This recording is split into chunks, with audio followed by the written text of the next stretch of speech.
자, 동시항면권인데 동시항면 문제는 둘 중에 하나예요. 직접 그냥 동시항면 인정되는 거, 인정되지 않는 골라봐라 빡쳐놓고 이 문제 아니면 동시항면 성립 요건에 관련돼서 이제 학문적 얘기 둘 중에 한 파트인데 최근은 과거에는 그 성립 요건으로 해서 그 학문적 얘기가 나오는 게 많았는데 요즘은 직접 골라봐라 이게 훨씬 잘 나와요. 그래서 성립 요건이 나오면 어렵고 동시항면 인정되는 거, 인정되지 않는 거 여기 나오면 좀 쉽고 근데 최근은 너무 학문적인 데서 연연하지는 않아요. 두 군데로 풀어볼 건데 자 먼저 26번, 27번 문제 26번은 숙제고 저는 27번 문제 풀어볼게요. 똑같은 문제인데 자 하나씩 살펴봅시다. 사회생활 할 때 동시항면권은 세상을 살아가는 이 공평의 원리, 공평 이것이 공평하다는 거예요. 같이 이행하자. 이렇게요. 또 동시항면권은 쌍무계약에서 발생하는 문제예요. 쌍무의 특성이지 이게 편무에서는 이 문제가 발생치 않는데 다만 계약법 문제를 풀 때는 계약 총론 문제 풀 때는 다 임의규정, 강행규정 다 임의정들이에요. 그래서 반드시 언제나 절대로 이런 문제들은 이런 문제는 틀리는 건 무조건요. 이것이 원칙일 뿐이야. 쌍방간에 특약이 있었다면 편무에서도 문제될 수는 있어. 근데 원칙은 쌍무의 문제라는 것 뿐이지 언제나 쌍무에서만 문제인다. 그럼 언제나 절대로 반드시라는 단어를 하면 일단 틀린다고 보셔야 돼. 다 특약이 있거나 그러면 편무에서도 될 수 있어요. 원칙일 뿐이에요. 또 우리가 동시항면권은 쌍무계약에서 학문적으로 이렇게 얘기하는 거죠. 이행상의 견연성이다 이렇게 얘기하죠. 같이 이행하자. 이행상 견연성이라고 이렇게 부르죠. 또 우리가 동시항면 한 번이 있다는 것은 그 청구권이 전제되는 거야. 청구권을 전제로 한다는 얘기가 뭐냐면요. 나에게 청구해 왔을 때, 뭔가 청구해 왔을 때 비로소 문제되는 거지. 상대방이 청구하지도 않았는데 동시항면이라는 말은 없어요. 어떻게 청구하냐, 상대방이 자기는 자기 의무를 나에게 제공하지 아니한 채 나에게 이행을 청구했을 때 이때 이 사람이 뭐 하는 거예요? 버티기 하는 거, 버티기. 네가 네 의무 제공할 때가 네가 뭐뭐 할 때까지는 나도 못해. 응? 이렇게 버티기 하는 거지. 동시항면이 있다는 것이 그 청구권을 이 청구권 자체를 나에게 1억을 지급해달라라고 청구했을 때 나 매도인 네가 소유권 이전에 필요한 모든 결정할 때까지는 나 1억 거부한다. 네가 뭐뭐 할 때까지는 나도 못해. 이 버티기 하는 것뿐이지 다만 청구권을 부인한다면 틀리는 거예요. 나 1억 줄 거 없어. 나 1억 왜 주니 내가? 이건 부인하는 거야. 항변한다는 말과 부인한다는 말 다른 거야. 항변한다는 말은 상대의 청구권 자체는 인정하는 거야. 인정하는데 네가 뭐뭐 할 때까지는 나도 못해 얘기고 부인한다는 얘기냐. 나 못해. 내가 왜 하니 내가? 응? 이 얘기는 다른 거야. 항변한다는 말과 부인한다는 말은 다른 거다. 자 이제 가봅시다. 바로 27번 문제. 다음 중 동시한 관계가 아닌 것을 골라보자. 첫째, 양도담보 채무자. 양도담보 잡히고 지 부동산 소유권 이전에 넘기셨나 봐. 양도담보 잡힌 채무자가 채무 변제 의무와 이 양도담보 담보권자가 채권 자기 앞으로 소유권 이전 등이 내준 것을 말소시켜준 것은 동시항면이다, 동시항면이 아니다. 동시항면이 아니다. 왜 그런 거죠? 항상 변제, 돈을 갚는 거와 담보권, 말소시켜주는 거, 양담보를 말소시키는 거, 또는 변제와 저당권을 말소시켜주는 것은 동시항면이다, 동시항면이 아니다. 동시항면이 아니다. 동시항면이 아니라는 건 뭐예요? 변제가 무조건 선행이죠. 돈을 먼저 갚아야 되는 거지. 이런 거 안 했으니까 돈 갚으면 거절할 수 없어요. 동시항면이 아니다. 하지만 이건 아닌데 변제와 채무 이행이라고 해줘야 채무 이행과 변제란 말 써줬고요. 채무 이행과 변제 영수증 이 말 안 써줘요. 보통 돈 받았다는 영수증을 써주는 것은 무슨 관계 들어간다? 서로 동시항면에 들어간다.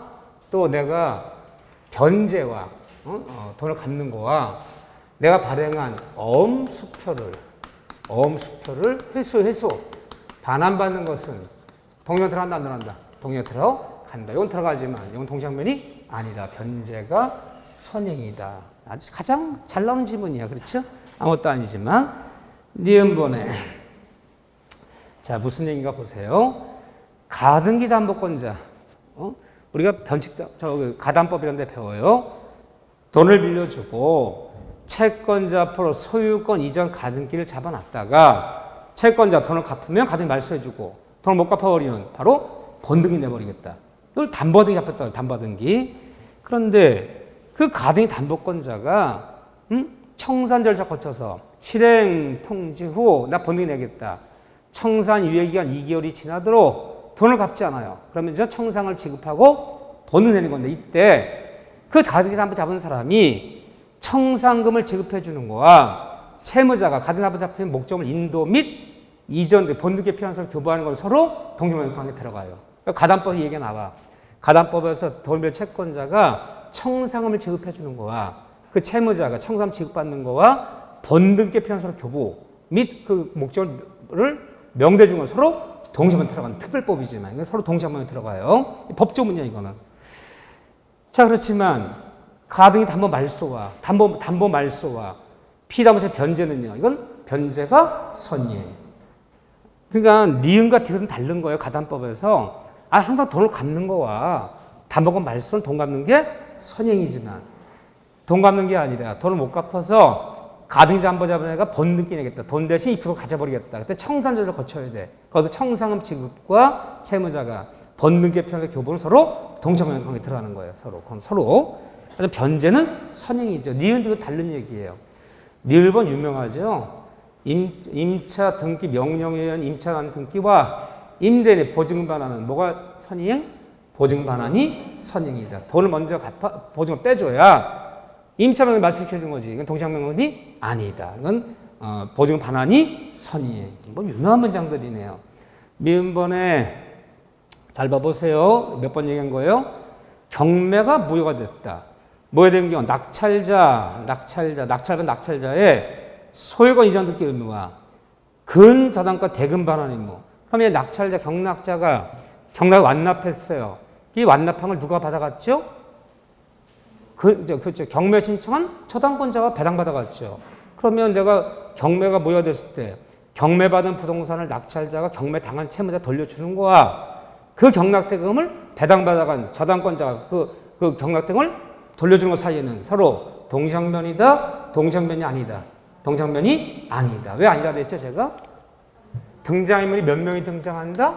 3명. 경매당한 채무자가 있고 경납은 낙찰자가 있고 이 낙찰되고 배당받아간 이 채권자, 저당권자가 있고 얘가 경매신청치가 배당받아간 거예요. 이 저당권자가 있고 얘가 쫓아가서 야 무효야 빨리 돌려줘. 나 얘가 이 경락대금을 배당받은 경락대금을 나에게 반할 때까지 돌려주는 거 거부한다. 얘가 나 돌려주는 거와 내가 너한테 하는 것은 동시항변이다. 주장할 수 있다 없다? 없다. 왜 없다 그랬죠 제가? 동시항변권은 쌍무에서 등장인물이 누구? 2명. 갑과 을. 딱 2명이 등장할 때 이게 문제되는 거지. 3명 넘을 때 얘가 나한테 뭐 할 때까지 나한테 돌려주고 반환. 이 동시에 성립하지 않는다. 이거는 경매가 무효인 경우 낙찰자, 경매당한 채무자, 배당받아간 저당권자 3명이 되어있기 때문에 동시항변이 아니다. 이건 두 번, 3번 나왔던 기출질문이죠. 아니다. 비읍번은 몰라 좋아요. 비읍번 몰라 좋아요. 네, 구분서 공유관계 해소까지 우리가 볼 수는 없어요. 그래서 아주 흔히 잘 나오는 질문들이야 지금요. 이거 연습 다시 한번 해주셔야 되고 요즘은 이런 식 스타일 문제 잘 나오니까. 그 다음에 30번 얘기 봐보세요. 똑같은 문제가 쏟아지면 30번 보세요. 동시행관계에 있는 것을 모두 골라보자. 이거 조심할 게 있어서 그래 제가. 웬만한 건 우리가 눈에 익어서 아는데 다시 한번 30번 문제를 보시면 동시행관계에 있는 것을 모두 골라보자. 기억에 임대차 종료 시 임대인이 임차보증금을 반환해주는 거야. 임차인이 임차물을 반환하는 것은 서로 무슨 관계 들어간다? 동시행관계 들어간다. 그렇죠? 같이 이행하자. 그런데 이거 동시행관계 들어가 맞아요. 주의. 여기 나오면요. 전세 계약이 만료됐을 때 전세권 설정자가 전세금을 반환해 주는 거야. 임차랑 달라요. 임대차 임대계약이 만료되는 날 임차보증금 반환과 임차목적 반환 사이 서로 누가 먼저 선행하는 것이야. 서로 동참에 들어간다. 전세가 만료됐을 때 전세 설정자가 전세금을 반환해 주는 거야. 전세권자가 전세 목적물을 반환한 것 사이에는 서로 동참에 들어간다. 서로 동참에 들어간다. 이렇게 얘기하면 맞는 거예요? 틀리는 거예요? 아까 임대차랑 달라. 임대차랑. 전세계약이 만료됐을 때 전세 설정자 전세금을 빼주는 거야. 전세권자 전세 목적물을 반환하는 걸 서로 동참에 들어간다. 이거 맞아 틀려요? 뭐가 빠졌어요? 및 전세 말소에 필요한 서류의 교부. 요 단어 꼭 들어가야 되는 거야. 이 단어 빠지면 틀리는 거예요. 그러면 전세권자가 몇 가지를 해줘야 돼? 설정자한테 2가지를 해줘야 돼. 그다음에 시험 문제가 전세계약 만료하는 날 전세권자가 전세 목적물을 반환하는데 전세 말소 편서를 교부하지 않으면 전세금 반환을 거부할 수 있어 없어요? 있는 거예요. 2가지 해줄 때까지 이 2가지 해줄 때까지 얘 전세금 반환을 거부할 수 있는 거예요. 근데 임대차는 등기가 없잖아요. 임대차는요. 임대가 끝나는 날 임차 보증금을 빼주는 거야. 임차 목적 반환은 서로 동참해 된다. 그럼 말소 편서 서류가 없잖아요. 그렇죠? 여기는 등기를 말소시켜줘야 되기 때문에 따라서 설정자는 비록 전세 목적을 반환하더라도 말세 편을 교부할 때까지 전세금 반환을 거부할 수 있다. 이 2가지를 해줘야 돼. 반드시. 같은 게 아니에요. 전세권은. 임대차 달라요. 이 말 빠지면 틀리는 거야. 잘 속이는 거예요. 하나 조심하시고. 자, 니은번 읽을 것도 없죠. 변제가 선행이니까. 디귿에. 자, 유명한 질문이죠. 토지 허가 지역에서 매도인이 허가 신청에 협력해 주는 거야. 매수인, 매매는 지금은 동상면이다, 선행이다. 선행. 허가 신청 협력하는 것이 선행이지. 그렇죠? 이거 동상면 아니죠.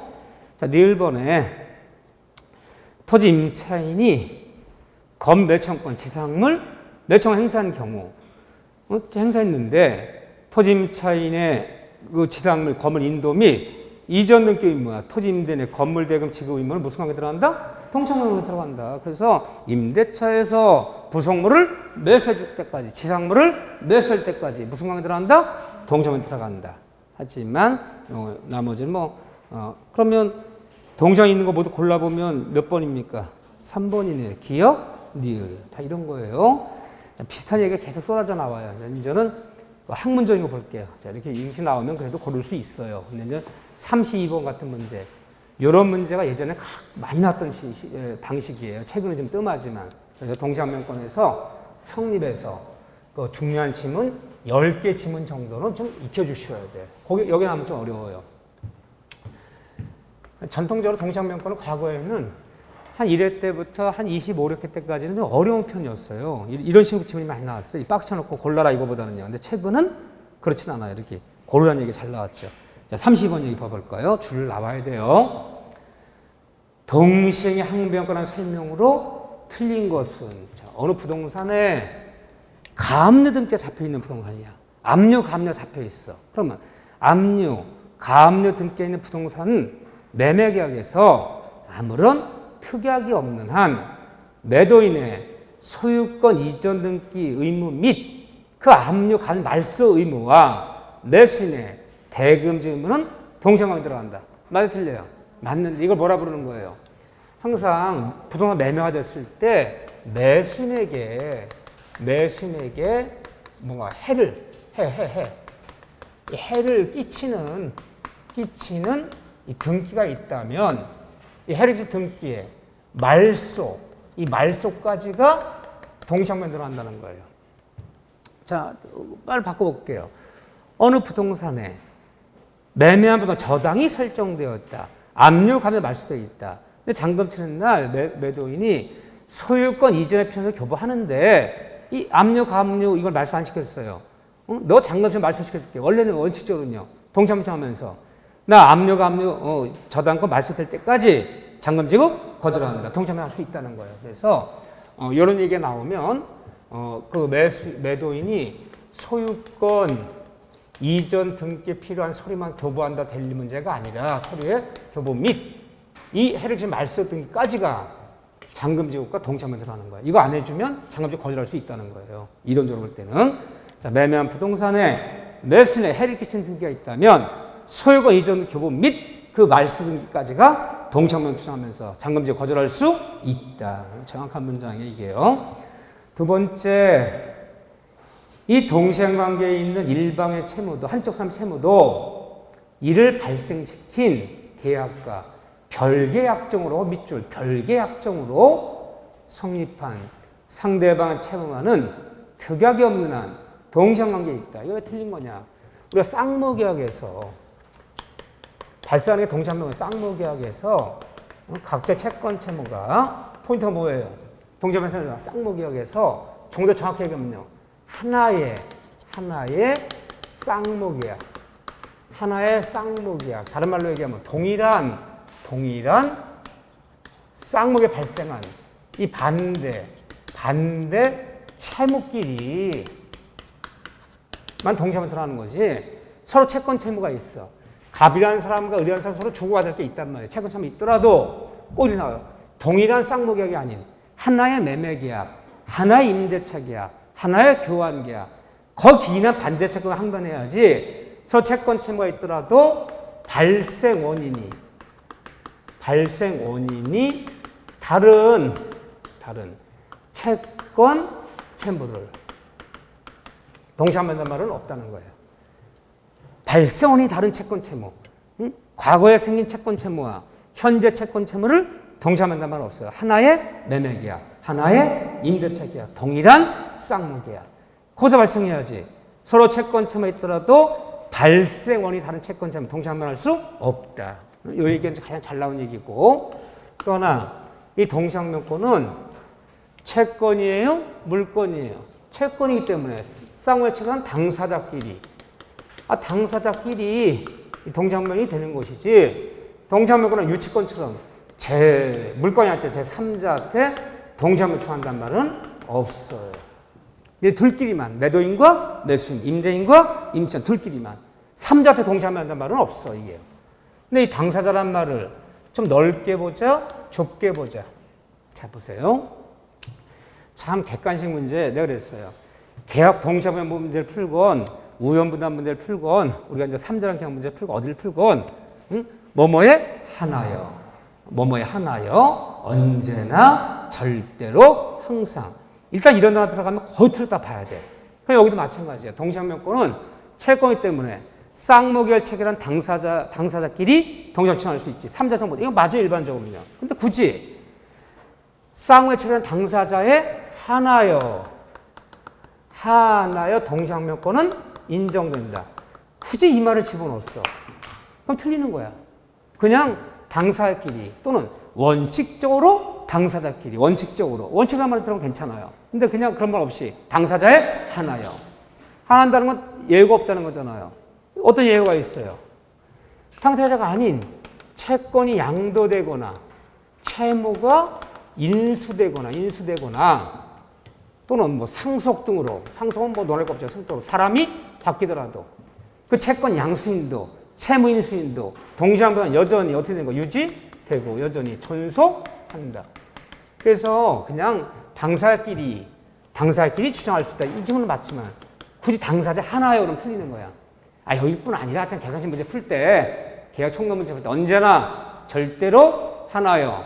항상 이런 단어 들어가면 거의 틀렸다 봐야 돼. 이런 예외가 있기 때문에. 그렇지만 이런 예외가 나올 때 이거 사람 바뀐 거예요. 사람 바뀌는 거예요. 채권이 양도돼서 채무 인수됐어요. 하지만 이런 단어 나올 때 경계는 동시항변권이 유지다, 소멸이다. 이건 소멸이야. 이건 전속할 수 없어. 요 하나 단어만 기억하시면 돼. 채권 양도, 채무 인수, 상속적으로 사람이 바뀌더라도 동시한변권 여전히 쫓아가는 거 유지되지만 경계된 채권 채무는 동시한변권의 소멸. 개가지 문제 풀 때 뭐만 주의하자? 경계. 이런 걸 물을 때 어떻게 나왔냐면요. 쌍을 치는 당사자가 채권 양도, 채무 인수, 상속, 경계 등으로 사람이 바뀌더라도 그 채권 채무가 동일성을 유지하는 한 동시한변권은 유지되고 존속한다. 뭐 때문에 틀렸어요? 경계 때문에 틀렸어요. 이걸 여기다 섞어놨어요. 여기다가 채권 양도, 채무 인수, 경계, 상속 등으로. 그냥 사람이 쓱 읽었지 뭐 그냥. 너 듣던 얘기가 여기 틀린 거예요. 여기. 다른 다 맞은 건데. 그럼 객관식 푸는 요령 우리한테 주는 시사하는 요령이 뭐냐? 민법은 명사를 가지고 정답을 결정한다. 뒤에 서술 갖고 결정한다. 어디가 정답 결정이에요? 그래, 이 서술 갖고 결정은 보통 뒷문장을 가지고 세법이나 공법 이런 건 앞에 명사하고 결정되는 경우도 많아. 근데 민법은 뒤 서술을 문장이 늘어지면 뒤에 문장 갖고 결정하는데 앞에 명사를 나열하더라. 이 나열이 3개 이상 나열하더라. 뭐가? 응? 채무인수, 상속, 채권 양도 이렇게 3개 이상을 나열하더라. 그러면 100%는 틀렸어. 거기 엉뚱한 단어가 섞여 있어 항상. 민법은 나열하는 게 아니야. 만약에 뒤에 서술이 중요하면 생략을 해버려. 두 단어 정도는 나열해줘. 채권 양도, 채무인수 등으로 여기 생략을 해버려. 응? 동작 유지된다. 이 유지되니까 많은 걸 틀리는 거냐.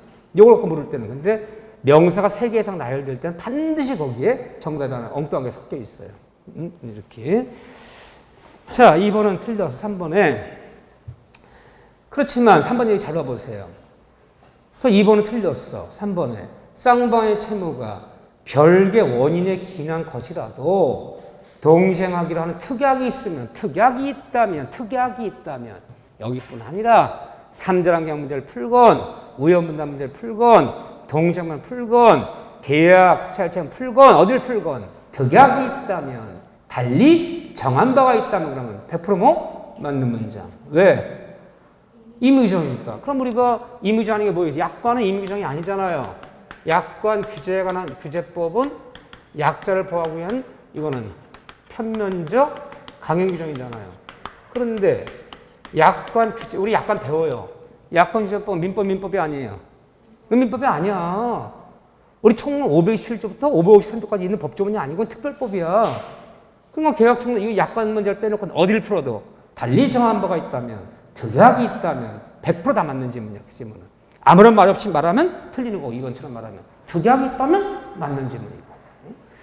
특약이 있다면 별개로 발생한 채권 채무도 특약이 있다면 동시에 발생할 수 있다. 맞아요. 네 번째, 어느 계약이 무효가 되거나 취소가 돼버리면 무효 취소는 무슨 문제 벌어진다? 부당이득 반환.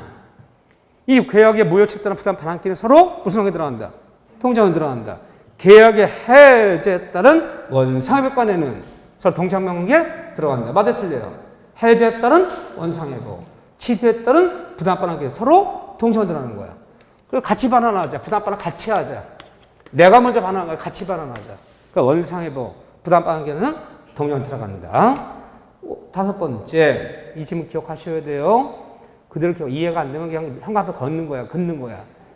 이 동시행관계에 있던 채무 중, 서로 동시행관계에 있던 채무 중 어느 일방의 채무가 이행불능이 돼버렸어. 이행불능 발생한 손해 채무가 타방의 채무 여전히 동시행 유지된다. 그러면 동시행 유지가 안 되는 건요, 경계. 이거 하나밖에 없어. 우리 객관식 문제는. 경계된 채권 채무를 동시행권이 소멸이 유지. 어떤 단어 나와도 거의 다 유지야. 웬만하면. 지금 5번 지문도 가끔 나눠 질문인데 이해하기가 참 곤란해요. 그렇지만 지문을 좀 익혀달라. 자, 그런 다음에 비슷한 문제 좀 다시 한번 33번 문제. 최근 뜸한 형태 문제지만 어쨌든 전통적으로 많이 나왔던 지문들이에요. 자, 33번 보면요. 동시행명권에 관한 설명으로 틀린 것은, 자, 1번에. 이 동시행명권을 배제하기로 하는, 동시행 없기로 하자. 배제하기라는 당사의 특약은 요요다, 무효다? 요요하다. 이것뿐 아니야. 다 어디든. 자, 3자란 계약에서 수익의 의사표시가 없었더라도 삼자 권리는 발생한다는 특약이 있었다면 삼자가 수요 표시하지 않아도 권리가 발생한다. 다 맞는 거야. 응?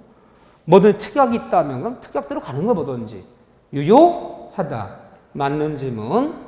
두 번째, 이 동시항명권에 원용이 없으면 원용이란 말을 뭐로 바꾸자? 주장. 원용이란 말은 일본 한자 용어야. 주장. 그러면 동시항명권을 주장이 없어 주장하지 않으면 법원은 직권으로 동시항명을 고려할 필요가 있다 없다? 없다. 그래서 동시항명권은 분쟁이 벌어질 때 법원에 가서는 이 동시항명권은 주장하고 입증하여야 고려하지. 응? 주장하다고 입증이 고려해야지. 법원은 직권으로 동시항 고려한다, 고려치 않는다. 고려치 않는 유명한 문장이야. 그런데 법원에 가서는 주장 입증을 고려하지 직권 고려하지는 않는다. 그런데 당사자끼리는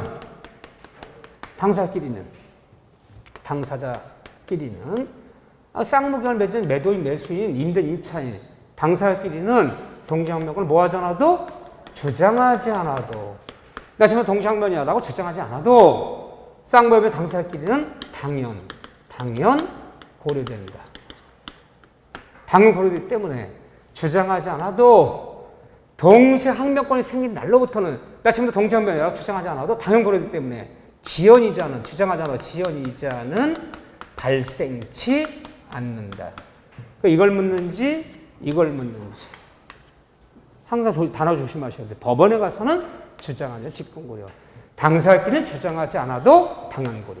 주장하여야 고려. 주장하지 않아도 고려. 틀려요. 이걸 묻는지 이걸 묻는지 항상 조심하셔야 돼. 자, 법원에 가서는 주장하여야. 맞네. 세 번째 질문 잘 봐보세요. 선행 의무자가 이행을 지체하는 동안에 선행 의무자가 이행을 지체하는 동안 그럼 뭘 상상하죠?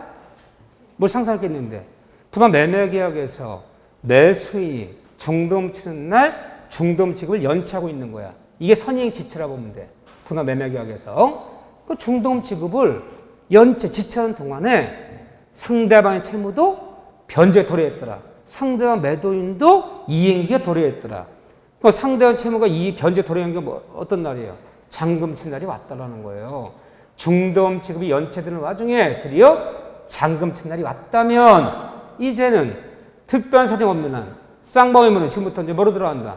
동시항에 들어가기 때문에 매수인이 선행 지체 중인 중도금 플러스 잔금을 모두 합쳐서 매도인을 쫓아가서 소유권 이전의 표를 교부할 때까지는 밀린 중도금 지급도 거절할 수 있다 없다? 있다.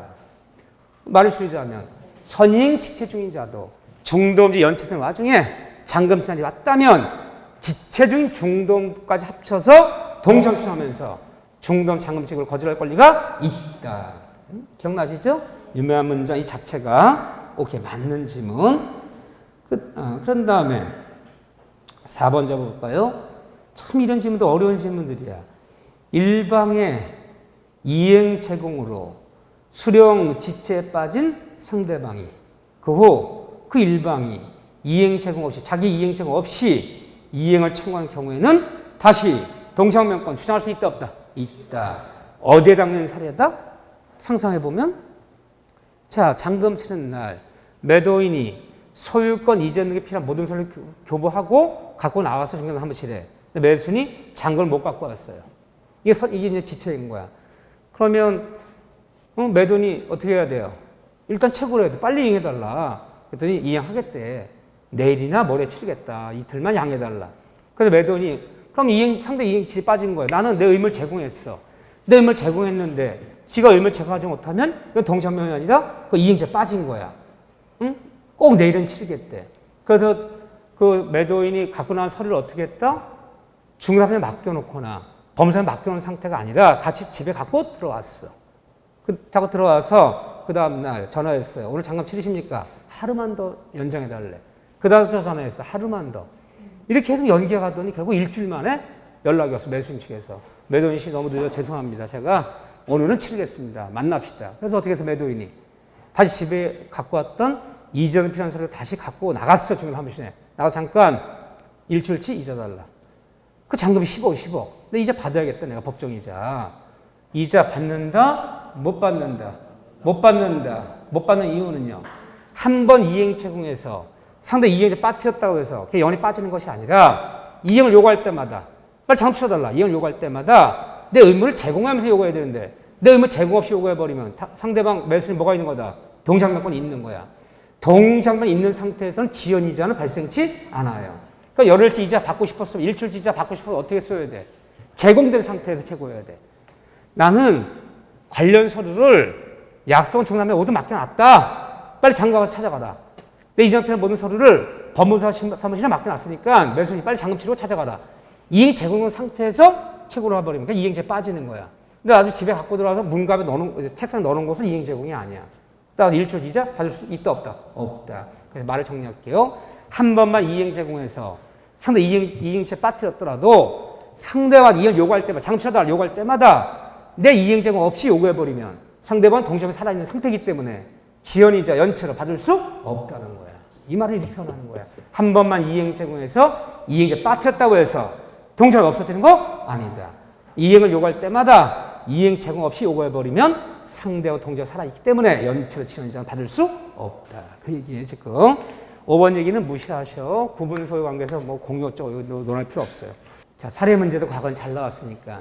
매도인 갑과 매수인은 아파트 매매 계약을 체결하고 매수인이 중도금을 먼저 이행하기로 했으나 이를 이행을 지체 중에 그러면 중도금을 먼저 치르기로 했는데 매수인이 안 치른 거예요. 중도금 지급이 지금 연체되는 거예요. 이체 중에 매도인 갑도 자기 채무 제공 없이 이행기를 지나버렸다. 이행기를 지나버린 게 뭐예요? 잔금 지급일이 지나버렸다. 그러니까 잔금 친 날이 와버리면 이제 매도인도 이행기에 도래에 따르는 거야. 잔금 친 날이 와버리면 이제 매도인도 이전의 편성을 교부할 의무가 생긴 거거든요. 그래서 중도금지 연체되는 와중에 매도인 이행 제공 없이 잔금 지급일이 경과해버렸다. 지금부터 뭐가 생기는 거냐? 매수인도. 중도금지 연체된 매수인도 드디어 잔금 지급이 왔는데 매도인이 소유 이전의 편을 교부하지 않으면 지금부터 인전 동조 생긴 거예요. 선이행 지체 중인 자도 이행기가 도래하면 지금부터 동작명이 발생한다. 그 얘기예요 지금. 저희 33번에 있던 3번 얘기, 4번 얘기를 3번, 4번 질문을 다시 한번 옮긴 거예요. 첫째, 이때 잔금 지급일이 지났으므로 갑과 을의 매매 계약은 자동으로 해제된다. 자동 해제된다. 자동 해제라는 말 있어 없어요? 없어요. 해제권이 발생했더라도 해제한다 의사표시 있어야 되는 거고 또 이걸 해제하려면 매도인이건 매수인이건 자기 의무를 제공하면서 빨리 이행해달라. 일단 체고 후 상당 기간 지난 다음에 해제한다. 의사가 있어야지. 서로 잔금 친 날을 이행기를 서로 경과시켰다가 자동 해제되는 것은 아니지. 이건 틀렸어요. 두 번째, 이때 갑이 매도인이에요. 갑은 자기 채무의 제공이 없는 상태에서 그럼 매도인이 자기 채무의 제공이 뭐예요? 소유권 이전에 필요한 모든 소유를 교부하는 거예요. 자기 없는 상태에서 을의 중도금과 잔금 지급을 연치칠 이유로 매매계약 해제할 수 있다 없다? 없다. 항상 해제가 되려면 동생의 항변권인 상태는 해제가 안 되는 거고 상대방의 동생을 없애버려야 돼. 그 동생을 없애버리려면 어떻게 없애는 거예요? 항상 동생명은 내가 의무 제공을 안 하기 때문에 상대방이 동생명 하는 거야. 그럼 매도인이 이전의 편서를 다 모두 이제 준비 교부한 채 빨리 중도장 치러달라 라고 내 의무를 제공하면 이걸 요구했는데 이행치 못해. 그래 이행치제 빠뜨린 다음에 해제되는 거지 동시한동안인 상태에서 해제가 안 되는 거예요. 상대방 동시에 없애버려야 돼. 이행체 빠뜨려야 돼. 의무를 제공하면서. 응? 해제할 수 있다. 틀렸어요. 세 번째, 이때 매수인은 갑으로부터 등기에 필요한 서류를 교부받을 때까지 밀린 중도금 및 잔금 지급을 거절하면서 동시한명권 주장할 수 있다. 맞는 지문 틀린 지문? 맞는 지문. 3번은 맞는 지문. 네 번째, 이때 갑과 을은 이 동시한명권을 주장하여야만 이행 지체 책임을 한다. 제 둘끼리는 주장하지 않아도 당연히 이행 지체라는 말은 없는 거야. 당연히 지연자 발생치 않아. 당사끼리는 주장하지 않아도 이행 지체 빠지지 않기 때문에 당사끼리 주장하지 않아도 지연이잖아. 발생치 않는다. 주장하여야만 이미 땡. 5번에 이 동시항명권은 물권이다, 채권이다. 채권이 있기 때문에 뭐에 걸린다? 소멸시효에 걸리는 거야. 동지가 생겼다 뭐 10년, 20년 지나도 동지가 살아있는 거 아니에요.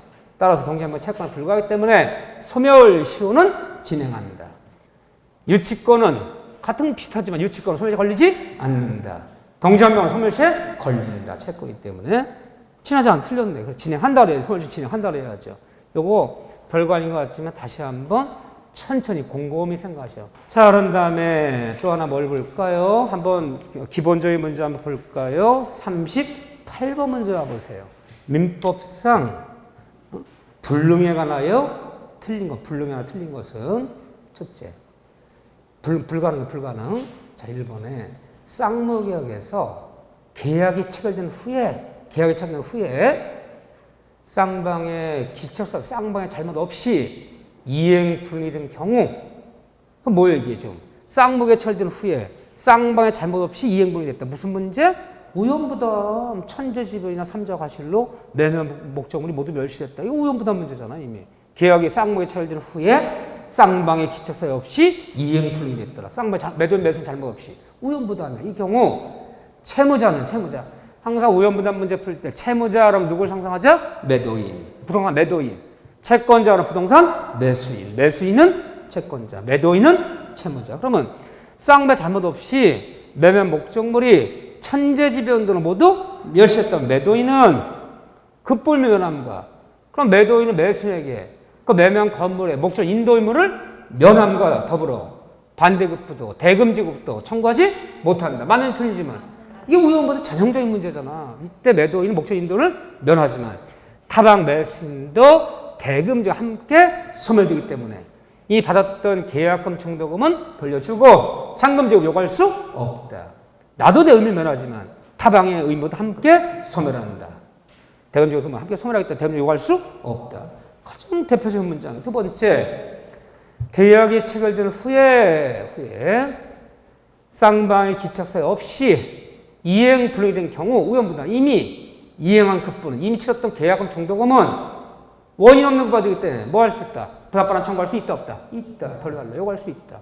이미 치른 곳은 부담반환 내고 잔금은 못 받고 목적 멸시도 모든 손실은 다 매도인 채무자가 짓는다. 채무자가 우연부담 짓는다. 맞네. 세 번째, 계약 당시에 이미 채무 이행이 불가능했다면 이거 뭐예요? 원시효불능 계약 체결 시 이미 불가능해요. 특별한 사유 없는 한 채권자가 채무 이행을 구하는 것은 채권 채무자한테 채무 이행을 구하는 거 허용되지 않는다. 왜요? 원시효불능은 무효이다. 무효는 이행을 요구할 수 있다 없다? 없다. 무효는 이행을 요구하지 못하는 게 무효잖아요. 특별한 사유는 이행을 요구할 수 없다. 이건 계약적 할체 불능 문제죠.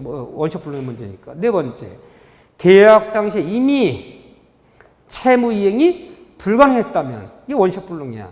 민법 530을 정한 계약 체결상의 관리책임을 추궁하는 등으로 권리를 구제할 수 있다. 맞아 틀려? 맞잖아요. 이미 체결 당시에 불능해졌다. 원시효불능에서는 계약 체결 관리책임 문제로 구제할 수는 있다. 맞는 질문 5번에 계약이 체결된 후에 후발적 불능이에요. 그 계약이 체결된 후에 매매한 토지가 공용 수용했다. 수용당했다면 이 토지 매수인은 이 매매 계약을 계약을 해제하고 이미 땡. 우연부담 문제에서 너와 나의 잘못이 없어요. 응? 이게 우연부담 문제야. 너의 잘못이 없을 때는 무슨 말이 없다. 우연부담 문제 풀 때는 계약 해제란 말이 없다. 손해배상이 없다. 너 매도인 잘못이야. 손해배상 붙지. 수용당하고 매도인 잘못이 아니잖아. 이게 우연부담 문제야. 우연부담 문제 풀 때는 해제가 없다. 손해배상이 없다. 기억나시죠? 그런 얘기들이야. 5번은 틀렸어요. 이거 간단한 얘기 같지만 이런 침을 읽어가면서 이런 게 생각이 난다는 것은 굉장히 중요한 거예요. 이렇게요. 제가 아직은 주의할 단어도 이렇게 동그라미 치고 그러진 않는데 모의사 문제 풀이할 때는 이제 동그라미 칠 거야. 체결 이행 전, 이행 후 이런 거 다 체감하면서 볼 거예요. 근데 지금까지 그러면 또 헷갈려요. 지금 조금. 이거 저랑 모의사 하신 문제가 4번이 남았는데 4, 40, 160문제 풀 때는 지문 다 체크할 거예요. 요 단어 조심하자. 이렇게 다 체크할 거예요. 그래 눈에 익어야 돼. 지금이야 뭐 스토리 정도만. 자, 오염문화 문제가 그런 문제였다. 다시 한번 39번은 숙제예요. 숙제고 저랑은 40번 문제 볼 거예요. 40번 문제. 쌍무계약상 오염 부담이라는 설명으로 틀린 것은, 그래서 우리가 일단 오염부담 문제 들어가 보면 한두 가지 얘기. 오염부담이라는 것은 어떤 손실을 누가 감수하는 거. 손해를 보는 거. 어떤 손실을 감수하는 사람을 오염부담 진단 얘기하는데, 오염부담 문제 풀 때 한두 가지 주의할 것은 오염부담은 쌍무계약에서 발생해요.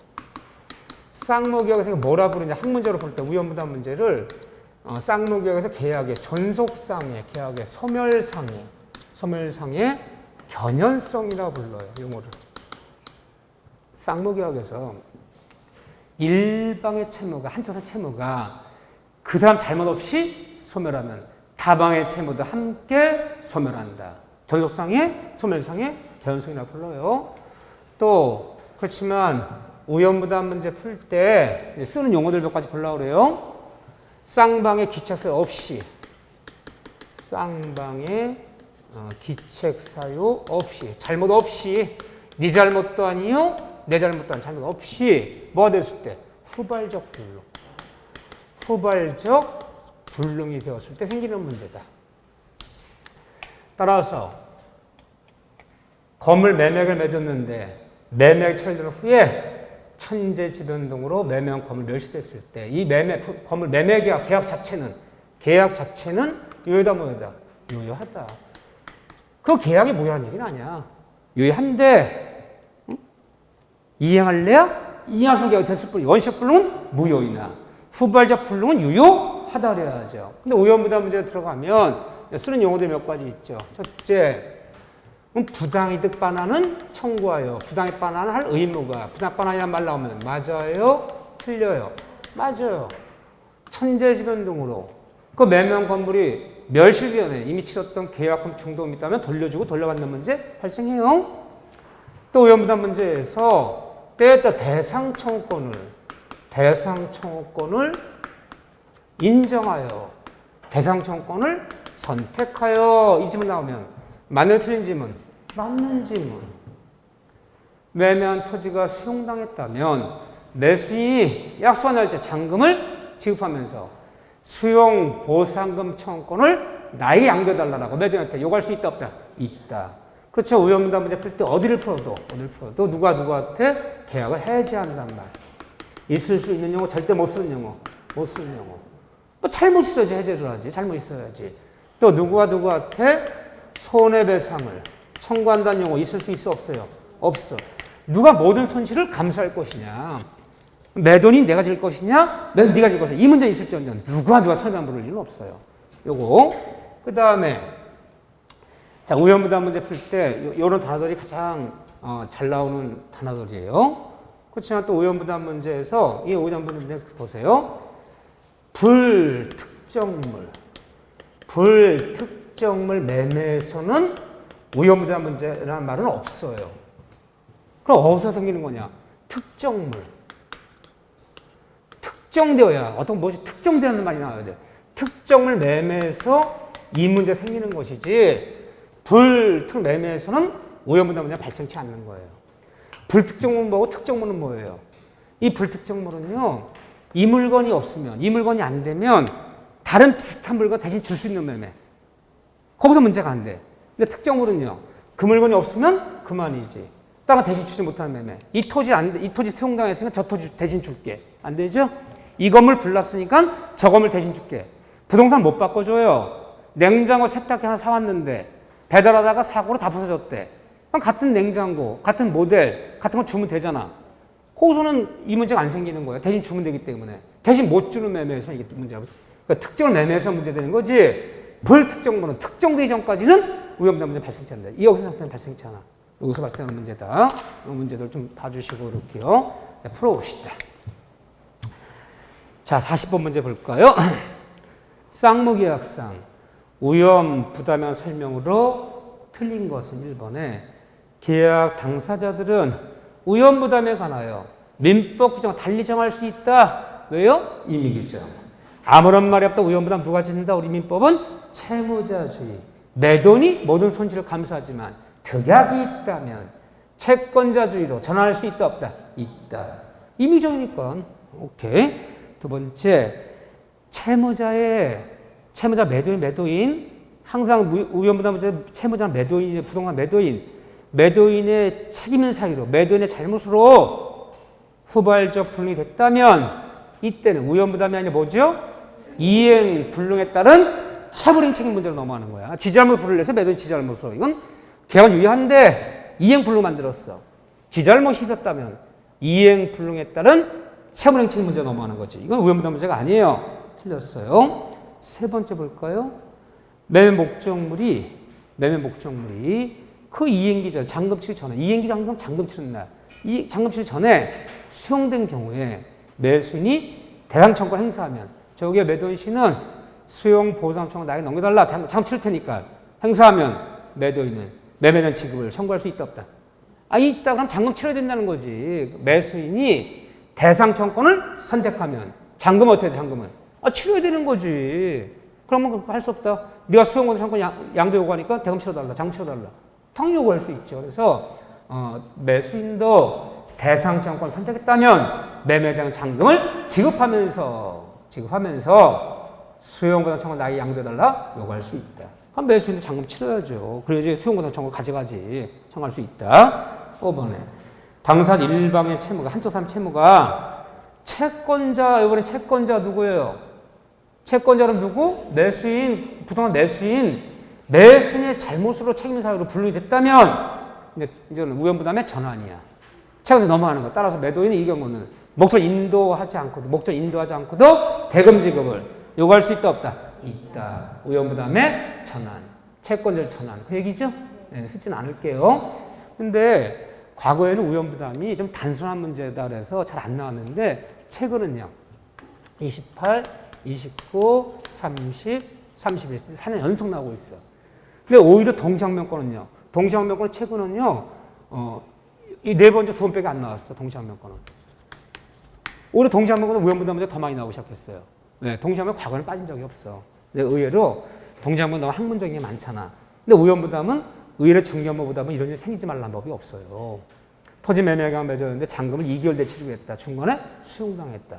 매매한 건물이 잔금치기 빌라 열린 매매했는데 잔금치기 며칠 전에 옆집 불이 옹기가 붙었다. 옆집에서. 얼마나 있을 수 있는 얘기야 이거. 그래서 위험부담 문제를 오히려 더 중요시하게 요즘은. 과거에는 이런 거 잘 안 나왔어요. 근데 요즘은 3년 연속 나오고 있어요. 자, 여기 위험부담 문제 머릿속 상상해가면서 뭘 얘기하는지 알잖아. 이제 그림은요. 항상 뭘 문제를 풀면 상상력이 뛰어나야 돼. 수업 시간에 건물 매매했는데 매매한 건물이 천재지변 등으로 옆집 불에 옹겨 붙었구나. 매도인 잘못 없이 매수인 잘못 없이 모든 손실은 다 매도인이 지는데 매도인은 채무자주의라 부른다. 받은 돈은 돌려주고 잔금 못 받는다. 다만 채권자 매수인 잘못이 일이 생겨버리거나 매수인이 잔금지 연체되는 와중에 이런 일이 벌어지면 천재지변 벌어서 목적 멸실하면 매도인은 목적 인도하지 않고도 잔금지 요구할 수 있다. 또 매매한 토지가 수용당했을 때 매수인 선택권이 있다. 치렀던 계약금 중도금 찾아가고 잔금 치를 필요 없이 끝내도 되고 난 잔금을 지급할 테니까 수용 보상을 나에게 넘겨달라 요구하면 매도인 거절을 못한다. 대상청을 선택할 수도 있다. 맨날 이 얘기잖아. 맨날 거기서 도는 거 이렇게요. 그래서 천천히 풀면서 봐주셔야 돼요. 자, 그런 얘기들이 있는데 다시 한번 44번 문제는 숙제예요. 44번 숙제. 저는 45번 문제 다시 한번 풀어볼게요. 44번은 숙제고 45번이요. 자, 오염부담 문제. 갑과 을이 을 소유의 주택에 대한 매매 결정을 했는데 주택이 계약 체결 후에 소유권 이전 및 인도 전에 소실되었다. 일단 후발적 불능이야. 원인은 안 나왔어 지금. 후발적 불능이란 말만 나왔어 지금. 계약이 체결된 후에 이행이 불가능해졌다. 이행이 첫째. 이때 갑과 을의 매도인과 매수인의 책임 없는 사유로 잘못 없이 이 주택에 소실됐다면 이제 우연부담 문제. 매도인 잘못도 아니요, 매수인 잘못도 아니야. 책임 없는 사유로. 주택에 소실됐다면 을이 누구요? 매도인이야. 을이 매도인이야. 지금 을소의 주택이잖아. 매도인 을은 매수 가격에 매매된 지급을 청구할 수 있다 없다? 없다. 받은 돈은 돌려주고 잔금도 요구할 수 없고 불나서 뭐 없어진 모든 손실은 다 매도인 을 네가 지는 거다. 네가 모든 손실을 감수해라. 채무자주의 청구할 수 없죠. 두 번째, 이때 갑과 을의 책임 없는 사유로 이 주택 소실됐다면 을이 계약권을 수령하였다면 갑은 매수인은 갑은 그 계약권 반환을 청구할 수 있다 없다? 있다. 부당히 반환 청구. 세 번째, 갑의 과실로 갑이 누구예요? 갑이 매수인이에요. 그럼 항상 갑과이 나오면 누군지를 정확히 봐야 돼. 매수인의 잘못으로 주택 소실됐다면 우연부담의 전환이 되기 때문에 이때 을은 목적을 명도하지 않고도 갑에게 대금도 요구할 수 있다 없다? 있다. 우연부담의 전환. 채권자주로 전환됐다면 매도인은 목적을 인도하지 않고도 잔금적으로 요구할 수 있다. 네 번째, 을의 과실로 을이 매도인이에요. 매도인의 잘못으로 주택 소실됐다면 을은 갑에게 매매대금 지급을 청구할 수 있다. 맞아요, 틀려요? 맞아요, 이건요. 그렇죠? 오케이. 우연부담 전환이니까. 3번, 4번, 2번, 3번 다 전환이잖아. 3번, 4번이. 그런데 4번에 을의 과실로 을이 매도인이에요. 을의 과실로 주택 소실때 매도인 지잘못 매도인이 불을 냈어요. 그렇다면 매수인은 그걸 해제할 수 있다 없다? 있다. 이건 채무 불이행 책임이니까. 채무 불이행 책임이 들어가면 이행 불이행에 채무 불이행 책임이 들어가면 해제 손해배상. 우연부담으로 들어오면 해제 손해배상의 말은 없고. 5번에 갑의 매수인 갑의 수령지체 중에 수령지체가 뭐예요? 잔금 지급이 연체되는 와중에 갑과 을의 책임 없는 사유로 갑과 을의 잘못 없이 주택 소실됐다면 을은 매도인은 매수인 갑에게 대금을 청구할 수 있다 없다? 있다. 우연부담의 전환. 그러면 채권자 수령지체, 채권자 귀책사유가 있을 때 하나는 득약이 있다면 세 가지 경우는 우연이 전환되기 때문에 매도인은 을은 목적을 명도하지 않고도 대금도 요구할 수 있다. 우연부담의 전환. 뭐 아무것도 아니야. 맨날 똑같은 문제야. 그 44번 문제 똑같아요. 한번 풀어보시고. 그 정도. 자, 그런 다음에 좀 쉬었다가 이따 46번 문제 하나 더 풀고, 3절항 계약 문제, 해제지 문제 풀게요. 자, 10분 쉬었다 다시 할게요.